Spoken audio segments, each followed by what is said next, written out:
देशव्यापी अभियान 21 से 30 नवंबर आदर्श समाज समापन प्रोग्राम के तहत EWS स्कूल के मैदान में एक टी पार्टी का आयोजन किया गया, जिसमें मुख्य रूप से उपस्थित मोहतरमा शकीला बेगम साहिबा नाजिमा सेंट्रल ने बताया कि आज के इस व्यस्त दौर में हम अपनी फैमिली के अलावा अपने पड़ोसियों के अधिकारों का भी ख्याल रखें।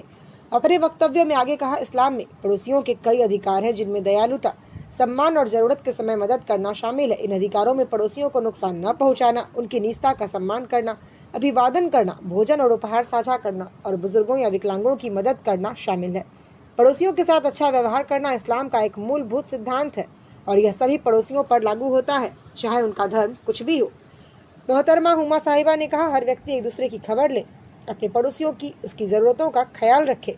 इस प्रोग्राम में मुख्य रूप से रेहाना बेगम, हुमा, रशीदा बेगम, मेहसरी बेगम, शाहीन परवीन, नूरजहां बानो, आमरा बेगम, आसिया बानो ने और CIO के बच्चों ने अपने नाट्य कला से पड़ोसियों की खबर लेने हेतु प्रेरित किया।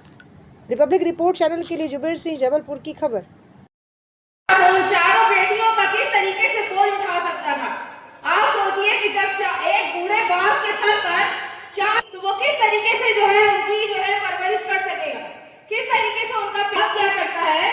जब भूख से वो परेशान हो जाता है और परेशानी की हालत में वो अपनी चारों बेटियों का भी कत्ल कर देता है और अपना भी कत्ल कर लेता है। बना देने वाला हादसा है वो। ये एक नॉन मुस्लिम है, उसके जितने आसपास के लोग थे वो सारे अनजान।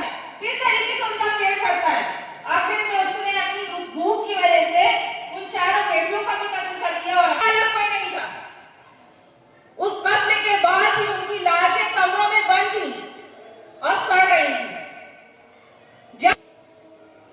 और वो बदबू धीरे धीरे समाज में फैल रही थी, तो आसपास के लोग ये समझ रहे थे कि ये बदबू जरूरत से ज्यादा हो गई। तब पुलिस के जरिए से उस दरवाजे को खुलवाया गया। आप सोचे से कैसे देखी गई होगी। उसके बाद उन सारे लोगों ने कहा कि काश हम इस पड़ोसी का दरवाजा तो देखते कि ये दरवाजा कब खुलता है और कब बंद होता है।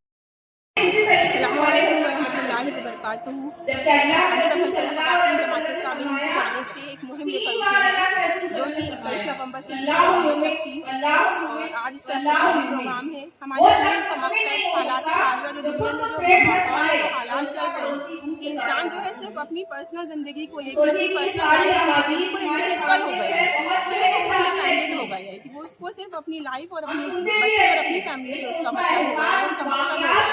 तो इस हालात हाजिरा को देखकर और सबसे ज्यादा बेशकीमती एक वाकया जो दिल्ली में अभी जो हुआ है कि एक बूढ़े शख्स के ऊपर ऐसे हालात गुजरे कि यहाँ तक कि उनकी मौत हो गई और उन्हें कोई देखने वाला नहीं था, और उनकी लाश जब बदबू आने लगी, तो जब वहाँ के आसपास लोगों को महसूस हुआ कि बदबू कहाँ से आ रही है, तो जब उसकी पेशेंट गोई की गई, उसे देखा गया तो पाया गया कि वहाँ पे एक बुजुर्ग उनकी वहाँ मौत हो चुकी थी।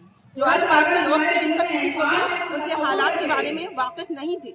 तो इस वाक़े को देख के, इस मंजर को देख के जमात इस्लामी एक मुहिम को लेकर उठी है कि जो माहौल हमारी इंडिया में और पूरी दुनिया में जो बर्पा हो रहा है, लोग सिर्फ नफ्सी के आलम में फंस गए, इंडिविजुअल हो गए, सिर्फ ओन डिपेंडेंट हो गए। तो इस सारे हालात को देख कर जमात इस्लामी इस मुहिम को लेकर उठी है, ताकि लोगों के दिलों में आपसी मोहब्बत पैदा हो, लोग एक दूसरे के लिए जिए, लोगों के अंदर इस बात की अहमियत पैदा हो कि हम दुनिया में भेजे गए हैं, तो हम अकेले अपनी जिंदगी नहीं गुजार सकते।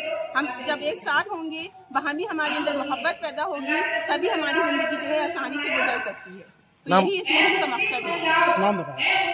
मेरा नाम हुमा नाज है।